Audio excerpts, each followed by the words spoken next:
It's Travel Michigan. I'm Dave Lorenz along with Michelle Grinnell. And Michelle, we're going to head to the Sault Ste. Marie area, a place full of history. Absolutely. We are going to get a historical lesson today from Paul Sabrin, who is the curator for the Sault Historic Site. So, Paul, welcome to the show. Well, thank you very much, Michelle, and hi, David. So you guys have an event coming up May 17th through the 18th, a free attractions day. But before we get to that, let's just talk a little bit about the history of the Sault. Okay, yes. I wanted to say, first of all, Anin, bonjour, boading, and bonjour et bienvenue à Sault Ste. Marie. I caught that last one. And greetings from Sault Ste. Marie, the place where Michigan was born.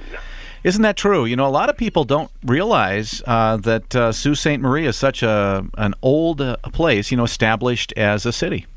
Yes, it was back in 1668 when Father Jacques Marquette built the first permanent establishment here in Sault Ste. Marie.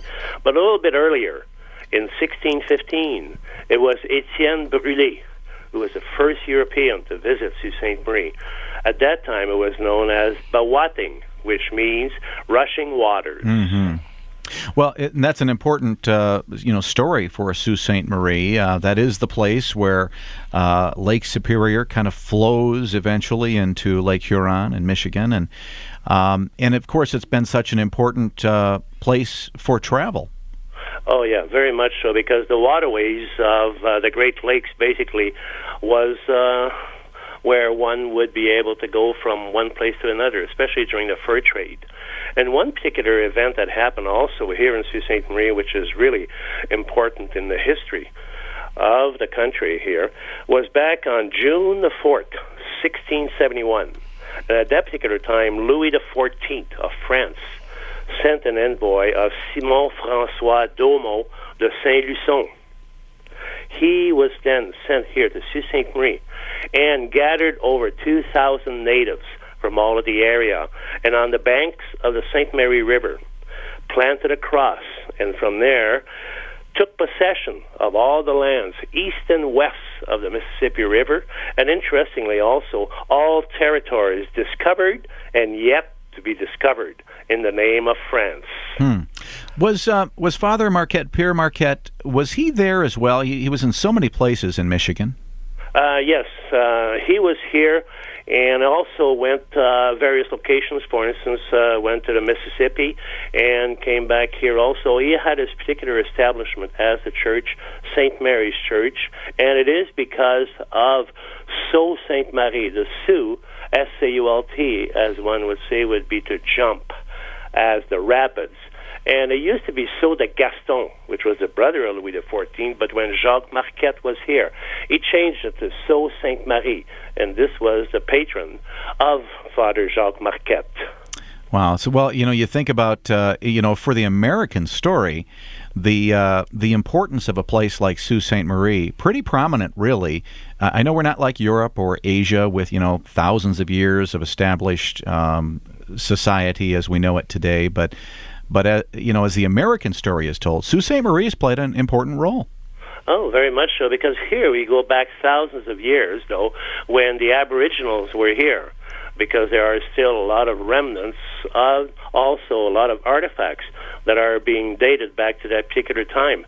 And there are some of them, and I would say a few of them that are in display in the various locations and the sites that the Sault Historic Site has open to the public.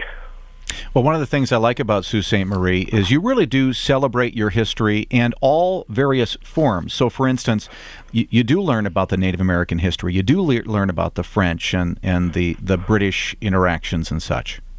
Yes, and there's one particular location where we have our museum, which is the River of History Museum. Here you've learned from anything from the Ice Age to the formation of the Great Lakes, all the way to Chase Osborne, and he was our own governor of Michigan back in 1911. In the museum also, when you tour, you have 8 self-guided stations, and you have your own personal handheld one, which provides the narration.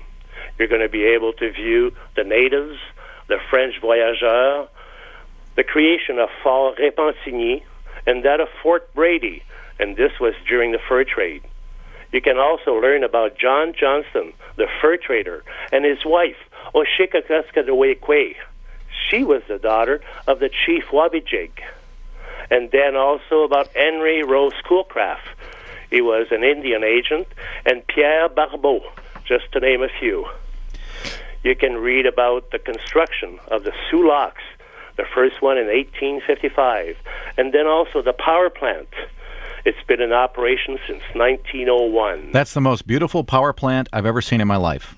Yes, it is beautiful. It's a distance of 65 turbines and a 2.5-mile water canal that comes from Lake Superior, and there's a drop of 19 feet. If I remember, it is a beautiful sight. Yeah, if I remember right, that kind of reddish, brownish block stone was all quarried to make the kind of the canal, so yes, they could the canal make the Yeah, the canal was dug out of sand, clay, and the red sandstone from the area.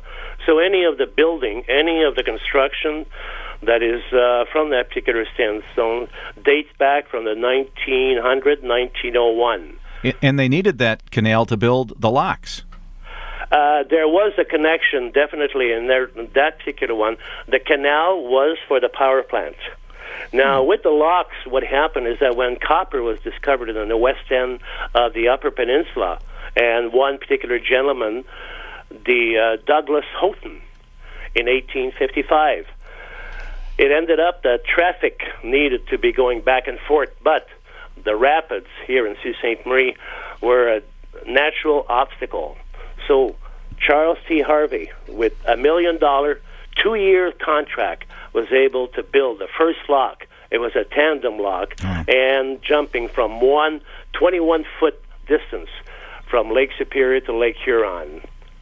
Well, it's pretty amazing all the various ways that you can experience history in Sault Ste. Marie. And, of course, the cool thing is you have this free Sault Ste. Marie Attractions Weekend coming up May 17th and 18th, just about a weekend this is ago. The start of our season. We're open from mid-May to mid-October, and as a special for everybody that's going to be here in Sault Ste. Marie, the first weekend of May 17th and 18th. All 3 facilities are going to be open, free of charge, no admission, and it's going to be from 10 o'clock till 5 o'clock. The other location, besides the River of History, will also be the Museum Ship Valley Camp. Oh, very cool. Now, the ship itself is a retired 1917 Great Lakes freighter.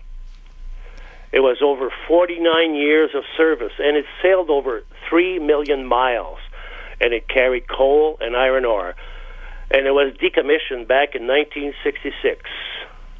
Well, it's a really neat ship in that not only is it a museum, of course, but you get to wander through the ship and get a feeling for the vastness of those vessels and get a feeling for the work that they did. Of course, it also has a display for the Edmund Fitzgerald because of a special exhibit there. I don't want to give it away, but it's just one of the many things you get to see during the free Sault Ste. Marie Attractions Weekend coming up next weekend, the 17th and 18th. Paul, I want to thank you for joining us. Paul Sabourin, curator of the Sioux Historic Sites. And for more information, just go to SiouxHistoricSites.com. That is SAULT Historic Sites.com. Lots of events to talk about, Michelle. Absolutely. And, we were talking about the French and a little bit about the British, and there's some great events happening to get in touch with your inner Brit. Castle Farms in Charlevoix is hosting a Mother's Day royal tea this weekend. Celebrate Mother's Day with an elegant afternoon affair. You also have border crossings, the War of 1812 in Monroe on the 15th. Join the Detroit River Region and the Detroit Historical Society and learn more about this important attraction and event and time in history. The 15th is also the Tecumseh's Classic Bike and Car Show. More than 200 cars and motorcycles will be on display at the United Bank and Trust and Hickman Financial Center. It is Morel season here in Michigan, and it is the National Morel Mushroom Festival, the 15th through the 18th up in Boyne City. It's going to feature a competitive hunt, a guided hunt, live music, and a gourmet taste of morels. The 16th and 17th, Harbor Springs hosts the Zoo de Mackinac Bike Bash, which is a collection of outdoor enthusiasts who want to enjoy a little physical exercise, so important this time of year. And the Empire Asparagus Festival is the 16th through the 18th. Last but not least, you've got the Great Lakes Kite Festival in Grand Haven the 16th through the 18th, and visit michigan.org for more information on these and other events happening across the state.